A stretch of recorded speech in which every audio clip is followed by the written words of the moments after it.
Buenas noches. Ya estamos en otoño y nosotros en este otoño intentaremos obtener respuesta a muchos fenómenos que aún se consideran inexplicables. Y lo haremos desde aquí, desde Stonehenge. La verdad es que esta noche lo que vamos a hacer es una exposición de algunos de tales temas para que sepan por dónde vamos en fuerzas ocultas. ¿Alguno de ustedes ha tenido algún sueño donde hay algo que vio y después sucedió en la realidad?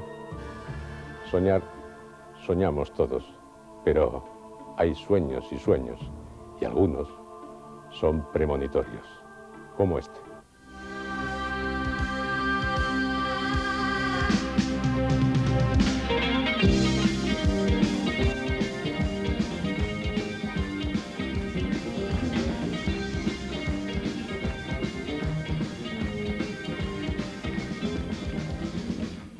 Primeros de noviembre, madrugada, noche de Halloween, noche de difuntos. Un terrible accidente acaba de producirse. Una joven de 18 años, Coral, hija de Curro Romero y de Conchita Márquez Piquer. Ayer por la noche, se ha conocido la noticia de que Coral ha muerto en los Estados Unidos en un accidente de tráfico.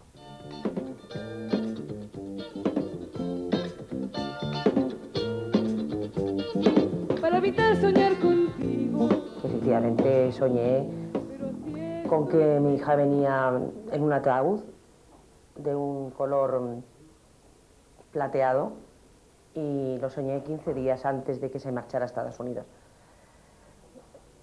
Pensé que era una pesadilla, como muchas que he tenido en mi vida y luego no, gracias a Dios, no se han cumplido para nada. Y luego pues esta pues resulta que fue verdad. Vino en un ataúd de ese color y fue pues un sueño que se hizo realidad, desgraciadamente. Recuerdo que esto nos ocurrió cuando estábamos en Valencia, que ella precisamente venía de cantar en un pueblo que se llama Onda, en Castellón. Concha me contó este sueño y realmente me dejó francamente preocupado porque ya había ocurrido otras veces en las que Concha me había comentado sueños, premoniciones, augurios y había resultado.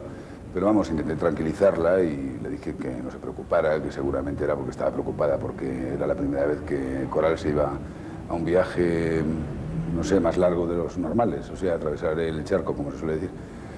Entonces intenté tranquilizarla y pasaron los días hasta que nos enteramos del fatal accidente. Lo que no hicimos en ese momento para nada es decirle nada a doña Concha, para no preocuparla, porque doña Concha también sabía que había ocasiones en las cuales Concha tenía premoniciones de hechos que podían ocurrir. Nunca supo nada del sufrimiento de su hija. Su nieta, que tenía ilusión por continuar la saga, había decidido recorrer palmo a palmo aquellos escenarios que catapultaron a la mejor voz en toda la historia de la tonadilla española. A la única voz que el pueblo, con su admiración y respeto, le otorgó el título de Doña. Doña Concha Piquer triunfó primero en Broadway, en Tierra Extraña.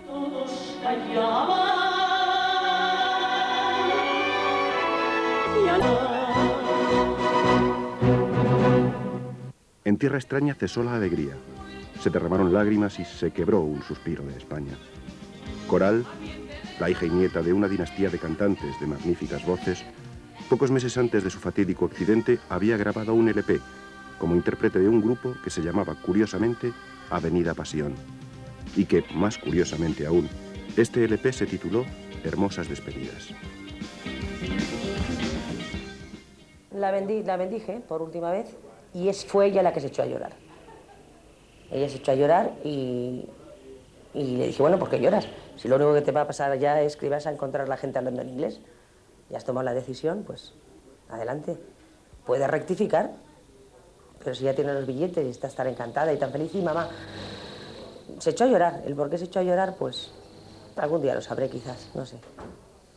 Concha Márquez Piquer, que a raíz de la muerte de su hija Coral decidió retirarse de los escenarios, tras muchos años ha vuelto para cumplir con los deseos de su madre, doña Concha.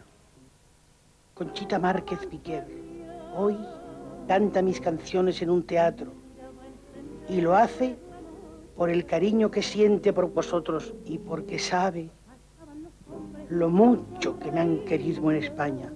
Con ella os dejo recibir un fuerte abrazo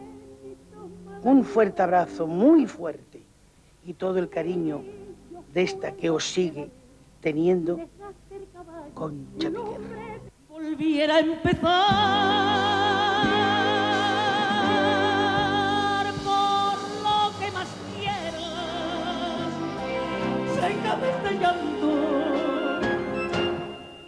maldigo la hora en que yo te dije, ay, no me quieras tanto. Doña Concha Márquez Piquer, mujer de estirpe y de carácter, vuelve a cosechar los aplausos de su público. Pero su camerino, su vida, siempre estarán presididos por la fotografía de su hija Coral. Fue la fuerza del cariño la que, por medio de la premonición de un sueño, le avisó de la tragedia. Realmente impresionante el testimonio que les acabamos de ofrecer. Buenas noches, don Manuel Berrocal. Hola, buenas noches. Médico psiquiatra y vicepresidente de la Sociedad de Parapsicología. Bueno, ¿usted ha tenido algún sueño premonitorio? Que se pueda considerar premonitorio, no. Lo que ocurre es que es muy importante considerar que a lo largo del día todas nuestras experiencias sufren una pequeña reorganización durante la noche en el sueño, y eso nos permite el entender qué es lo que podemos hacer a partir de ahí. Eso de alguna manera explica no voy a decir el 100%, pero sí el 99% de todos estos casos de sueños supuestamente premonitorios, que hasta que no han sucedido no se valoran como tales. ¿Y en tales casos conoce usted alguno personalmente? Sí he conocido y conozco muchos casos de personas que han venido contando sueños premonitorios. Pero el problema principal de los sueños premonitorios es que es algo ya pasado, y que desde el momento en que la persona los ha tenido al momento en que te lo cuentan, han pasado mucho tiempo. Y la memoria no es algo estático, es algo que se va renovando y se va completando a lo largo de los días. De tal manera que cuando en un momento determinado ha pasado el fenómeno y te vienen contando, bueno, es que yo viví la situación esta y la he soñado, nunca sabes muy bien si lo que te está contando es algo que se ha completado con el paso del tiempo o es algo que en su momento ocurrió. Entonces, siempre existe la gran duda de si ese sueño premonitorio es realmente definitorio de lo que queríamos ver en ese momento. Y del sueño que tuvo doña Concha Márquez Piquer, ¿qué opina? El sueño bueno, sin duda alguna tiene la situación de que, claro, estamos hablando de algo pasado. No podemos ni decir si ha sido real o no ha sido real. Evidentemente ya lo ha vivido así y para ella es real, que eso es lo más importante de estos casos. Las personas lo viven como algo real para sí mismas. Entonces, el hecho de que sea algo realmente cierto o no, pierde completamente su valor. Porque lo cierto es que la persona lo ha vivido así. Y luego el intentar analizar, pasado el tiempo, como ya te comentaba, la realidad de lo que existió en el sueño realmente y lo que se ha ido completando, resulta completamente imposible muchas veces. Y lo cierto es que las personas solamente valoran el sueño como premonitorio cuando tienen la desgracia de que se les ha cumplido. Los sueños son un gran enigma, como también lo es la vida después de la vida. Hay casos que parecen evidenciar tal vida. Presten atención. Durante muchos años había evitado cualquier tipo de creencia espiritual. Era algo como, pues naces y te mueres. No tenía hacia lo paranormal ningún sentimiento positivo, solo negativo. En 1979, Shannon Ray era una joven y liberada cantante cuando fue víctima de un terrible accidente de coche. Íbamos por el carril central de una autopista y un conductor borracho se saltó la mediana y chocó con el lateral derecho de nuestro coche. La fuerza del impacto me lanzó fuera del coche y mi cabeza golpeó contra la calzada. Todo quedó en negro. La mejor forma de describir lo que sentí luego es decir que era como si atravesara un largo pasillo. Mirando al final del pasillo, veo una hermosa luz blanca. Era como ver una energía pura. Era un ser viviente que tenía hermosos prismas de colores cambiantes. Y es que era tan bella que quería llegar a ella porque era muy atractiva. Tenía la alegre, reconfortante y maravillosa sensación de estar volviendo a casa, y ahí es donde quería estar de verdad. Sentía que sería maravilloso quedarme allí. Había una sensación de peso y de equilibrio. También tenía la sensación de haberme comprometido en algo para el resto de mi vida y que era determinante. Por fin tuve una. Era como un... Entonces supe que volvía a la vida. Era como si fuera una marioneta y hubieran cortado los hilos y cayera desde un avión a 15.000 metros de altura y fuera a estrellarme contra el suelo. Entonces sentí, ya sabe, me golpeó la sensación de mi propio cuerpo. En ese momento me llevaban al depósito de cadáveres y un celador era quien me transportaba. Cuando me senté en la camilla, él me preguntó con voz muy alterada que si estaba viva. Y entonces oí cómo corría por el pasillo intentando escapar de mí. Nunca le volví a ver. Es evidente que cuando digo que dudo de que existan los fenómenos paranormales, que no creo que haya vida después de la vida, a la gente no le gusta. Quieren que esas cosas existan. Yo creo al 100% que crucé al otro lado, que morí y que regresé. Creo que se vive mejor si se vive el día a día, aceptando la muerte tal y como es y enfrentándose a ella. Somos almas que habitamos en un cuerpo durante un tiempo para aprender ciertas cosas y madurar. La cuestión se reduce a lo que somos realmente como seres humanos. Creo que somos simplemente trozos de carne que han evolucionado sin un motivo determinado. Y el camino espiritual es intentar aceptarlo y vivir el día a día, aceptar las cosas tal y como son y no luchar contra ellas. Nunca me ha abandonado esa sensación de compromiso, de excitación tras mi experiencia de volver a la vida. No creo que estudiar lo paranormal sea una pérdida de tiempo. Las experiencias en sí mismas existen, pero las teorías paranormales no explican nada. Supongo que la ciencia nunca lo creerá hasta que alguien consiga desenterrarse de su propia tumba y lo puedan entrevistar. Si te deshaces de esas triviales teorías paranormales, ¿qué es lo que nos queda? Y ahí es donde entro yo, porque quiero encontrar mejores explicaciones para esas experiencias. Hay vida después de la vida. Nacemos, vivimos, morimos. ¿Y después de morir, qué? A estas y otras preguntas intentaremos obtener respuestas la próxima semana, pues a este tema dedicaremos nuestro tiempo en Fuerzas Ocultas. Y tiempo habrá también, posteriormente, para un tema ciertamente muy controvertido. Me estoy refiriendo al de los curanderos, o sanadores, como a ellos les gusta que se les llame. Sobre los curanderos vamos a ofrecerles a continuación un reportaje. Todo lo que le pido a Dios, que pido para los demás, me es concedido. Gracias a Manuela, en un mes estuve totalmente, recuperada.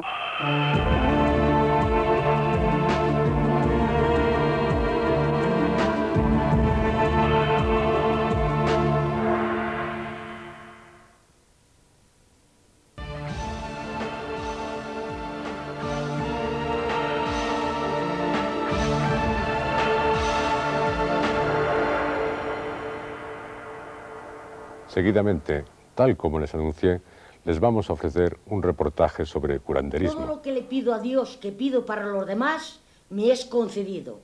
Entonces, eso está claro, que soy una elegida de Dios y además lo afirmo. Cualquier persona que tiene el deseo puede hacerse sanador. No es necesario tener un don del nacimiento o algo así. Todos tenemos este don. La cuestión es buscarlo dentro de nosotros. Y ya este es perfectamente enseñable hoy en día. Los dolores tremendos, me tenían que peinar, me tenían que arreglar, dormir imposible. Y entonces mi hermana Ana Mari conocía a este señor, a Colin. Yo ya tenía para operarme, a los 3 días entraba en quirófano. Efectivamente, todo ocurre en el espíritu del sanador y el Espíritu Santo, porque se conecta con la columna de luz, que es palpable y a veces fotografiable, y está transfiriendo esta energía, combinando con la energía básica de la Tierra, con una imagen de la perfección de la persona que está tratando. Esta es la sanación básica, y cómo se estaba utilizado en los templos de Aesculapio. Yo subo el brazo imposible, esto ningún médico me dijo, me tenían que tener escayolada mes y medio y luego tenía que hacer recuperación. Y yo con Colin, pues ya lo ven, hago todos los movimientos absolutamente. Me cuesta algunos días, pero ven ustedes que yo perfectamente me peino, me arreglo. Manuela, acuérdate cómo vine yo a tu consulta.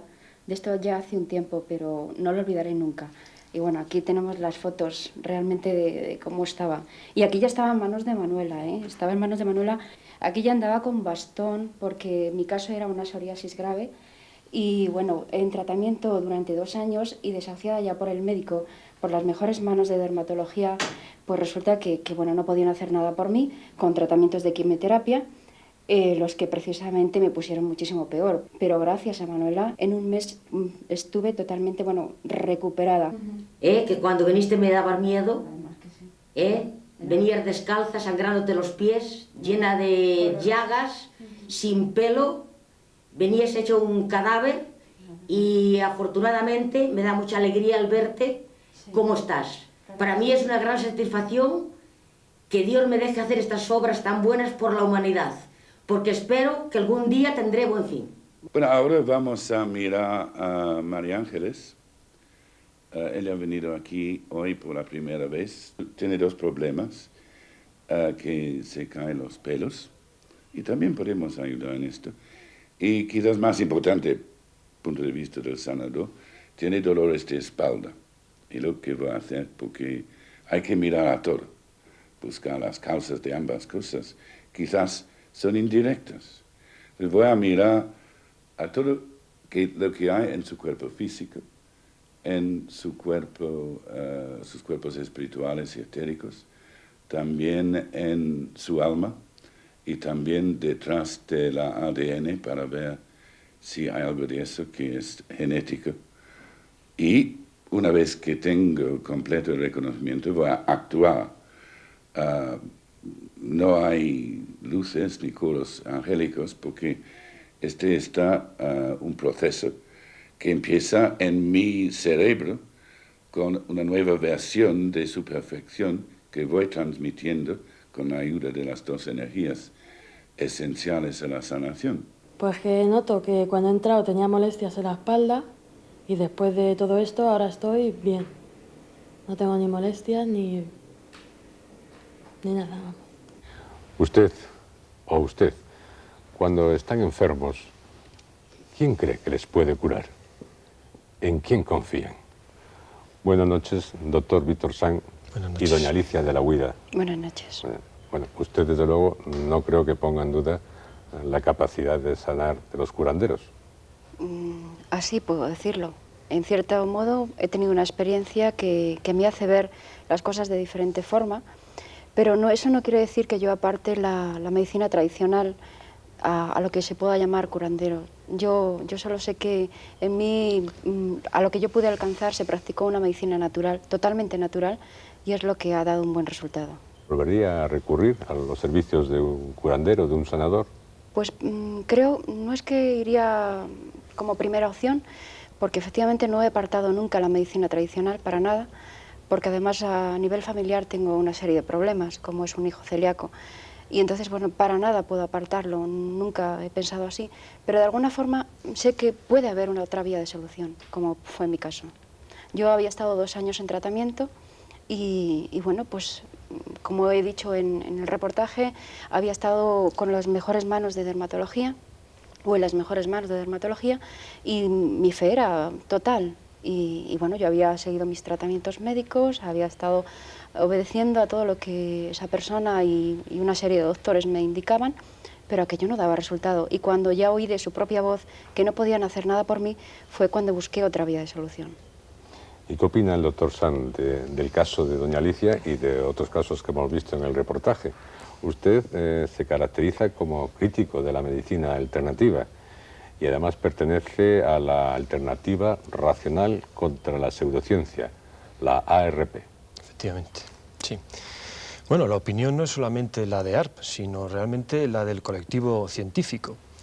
Tampoco me parece muy bien el que llamen medicina tradicional, es medicina científica, ese sería el nombre correcto. La tradicional sería realmente la otra, la de los curanderos y la de los médicos alternativos. Esa realmente es la la tradicional o la folclórica. En la científica, sin embargo, obramos de diferente manera. Un caso, o dos o tres, tiene poco valor. Sí que sabemos en medicina de que la relación que hay entre el tratamiento y la curación es muy compleja. No se puede, generalmente la gente piensa que es aplicarle un fármaco y que automáticamente ese individuo se cura. No es así. Intervienen muchos factores y precisamente para desglosar esos factores tenemos que hacer estudios en medicina. Y entonces esos estudios estiman pues, en hacer un número importante de pacientes.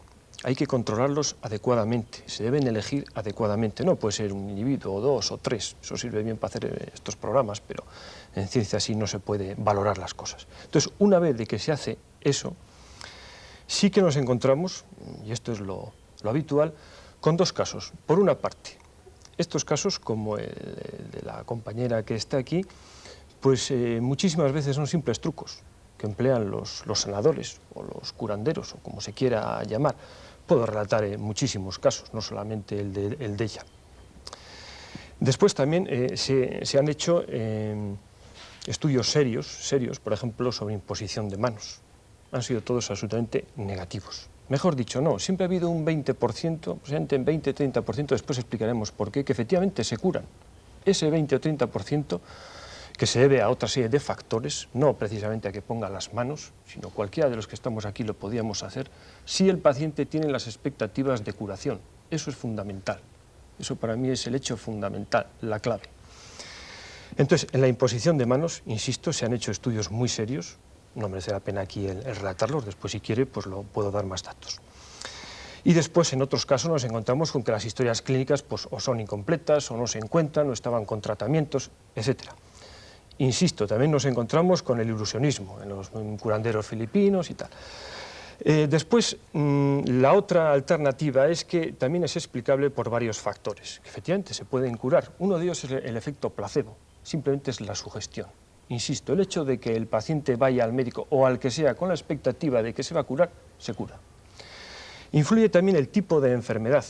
Hay enfermedades que por sí se curan, son autocurativas, otras que no conocemos esa evolución. Es muy frecuente precisamente en la psoriasis.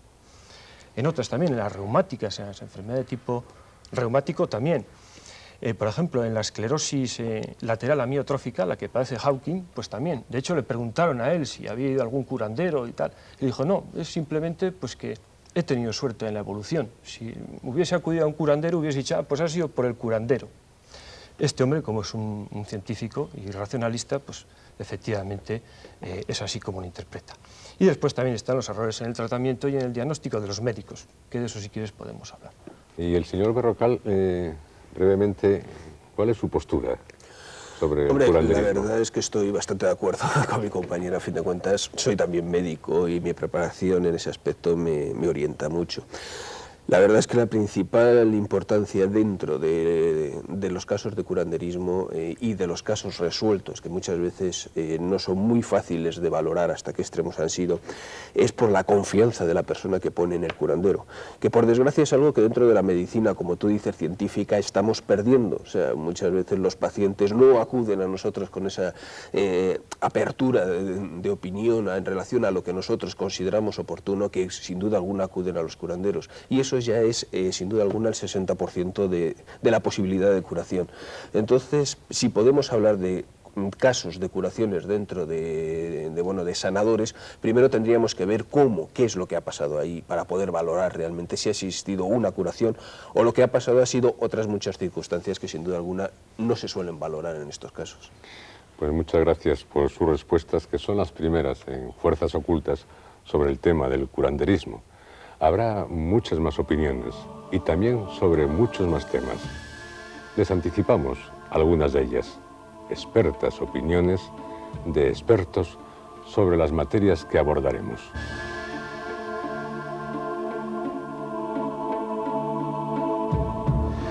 Yo creo que, por una parte, el mundo científico, después de examinar lo que es la materialidad del mundo, está viendo que hay cosas de tipo esotérico en las que antes no se creía y que no hay más remedio que creer porque funcionan. Entonces lo que están intentando es averiguar por qué eso funciona. Una de las cosas que encuentro más interesantes de algunos científicos es que lo saben. Dicen, esto es así o esto no es así. Hay una serie de temas que aún no hemos explorado y no sabemos cómo hacerlo, y no tengo ninguna pista sobre ello, no lo sé.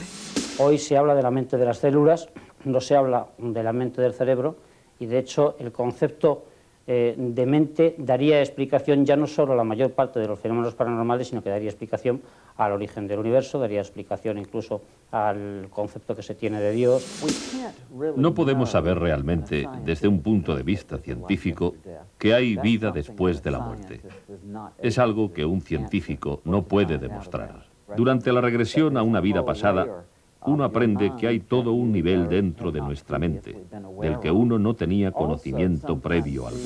Bueno, yo no hablaría de fronteras, yo creo que todo está tan paralelo, tan unido, que a veces no vemos esas fronteras entre lo científico y lo paranormal. Por eso no se descubren tantas cosas, porque van tan paralelas, tan unidas, que verdaderamente no las podemos ver. Hay ciencia, paraciencia, creo que están muy unidas las dos. Qué duda cabe que las grandes respuestas están todavía pendientes, que la consciencia es el gran enigma del universo, que este 1,5 kilos de gelatina que se encierra en el cráneo humano guarda también muchos misterios y que la investigación es larga. Con frecuencia mucha gente, a veces incluso esos que llamamos científicos de mentes cuadradas, una vez que comienzan a pensar y experimentar sobre estos hechos, cambian su manera de pensar. El no le den más vueltas no tiene sentido. Todo ha sido producto de su imaginación. Quiere decir que yo les puedo haber hecho ver a ustedes algo que no es real. Y si no es real, no le den más vueltas. No tiene sentido. A nivel de toda esta parafernalia que se está montando ahora, de regresiones y de cosas de este tipo, hay pues muchísimo de fraude. Pero hay un porcentaje que es totalmente real y que funciona. Nadie puede dogmatizar en el tema, ni decir que es cierto, ni decir que es falso por completo.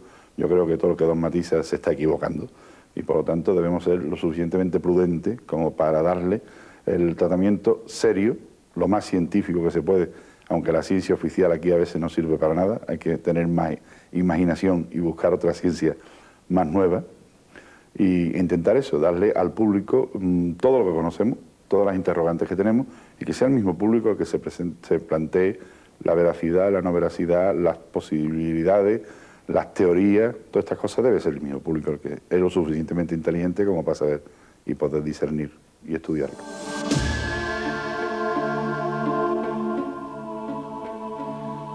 Estamos seguros de que con la colaboración de estos y otros expertos e investigadores lograremos clarificar muchos asuntos oscuros.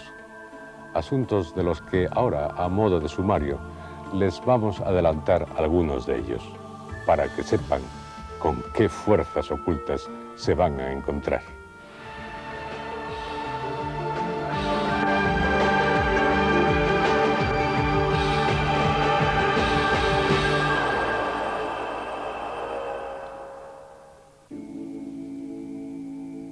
Bobby Joe Shannon reza pidiendo un milagro.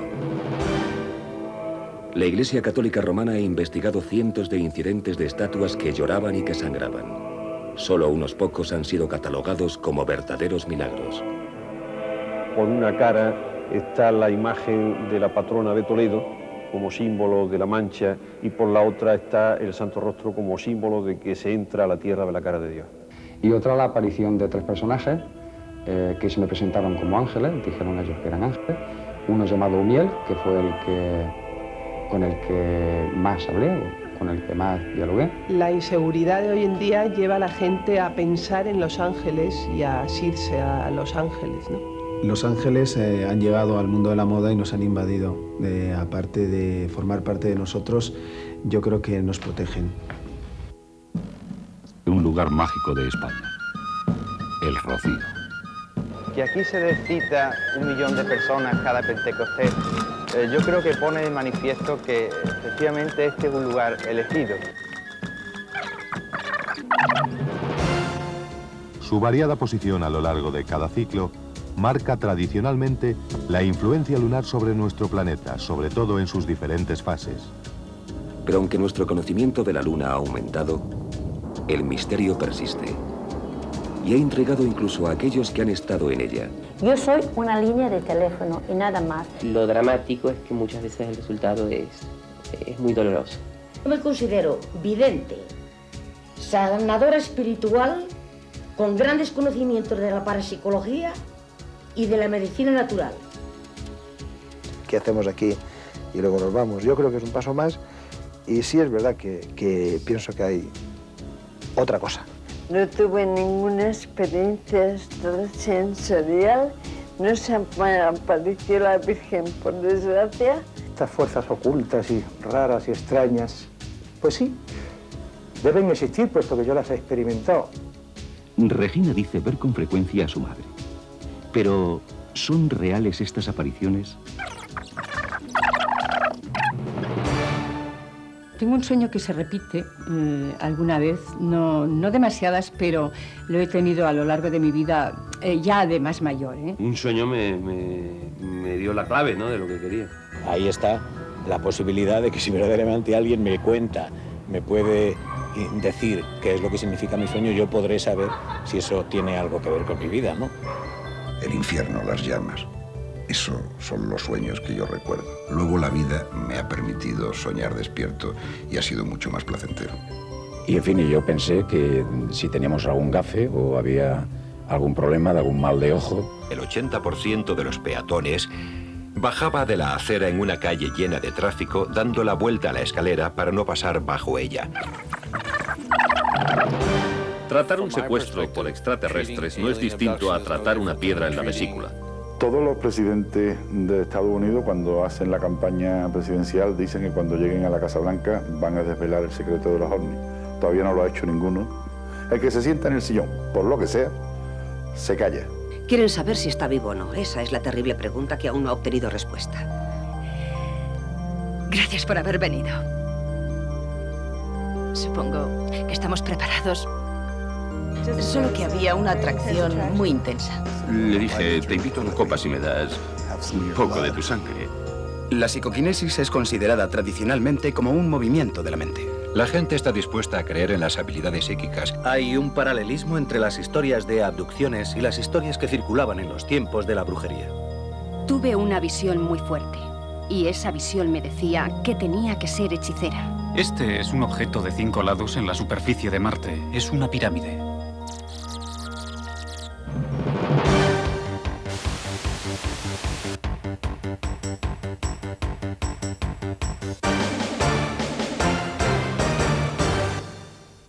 Muchas imágenes que han visto hoy y que verán a lo largo de esta serie de fuerzas ocultas han sido hechas por un compañero recientemente desaparecido. Se llamaba Germán del Caso. Para él queremos tener un recuerdo, dedicándole este primer programa de Fuerzas Ocultas. Les agradezco que allá donde estén hayan participado esta noche en Fuerzas Ocultas y no se olviden, si lo consideran necesario, de llamarnos o de escribirnos. Esperamos contar con ustedes la próxima semana. Trataremos, como ya les dije, sobre un tema que no es para preocupar, pero que sí les interesará, y mucho: la posibilidad de que haya una vida después de la vida, más allá de la muerte, y que todos ustedes tengan felices sueños. Buenas noches.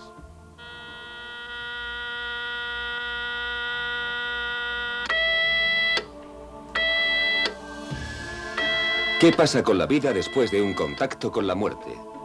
¿Una experiencia cercana a la muerte? Yo no tuve la clásica experiencia cercana a la muerte. Yo sabía que me estaba muriendo. Es una experiencia importante que nos dice mucho sobre la mente. Rogué a la oscuridad: Jesús, sálvame. No creo que sea buena idea mezclar la ciencia con la religión. Creo que fue Jesucristo. Es una alucinación. Fin de la historia. Los datos hasta ahora no son concluyentes. Ellos sencillamente no querían regresar. Bueno, necesitamos saber qué es esto.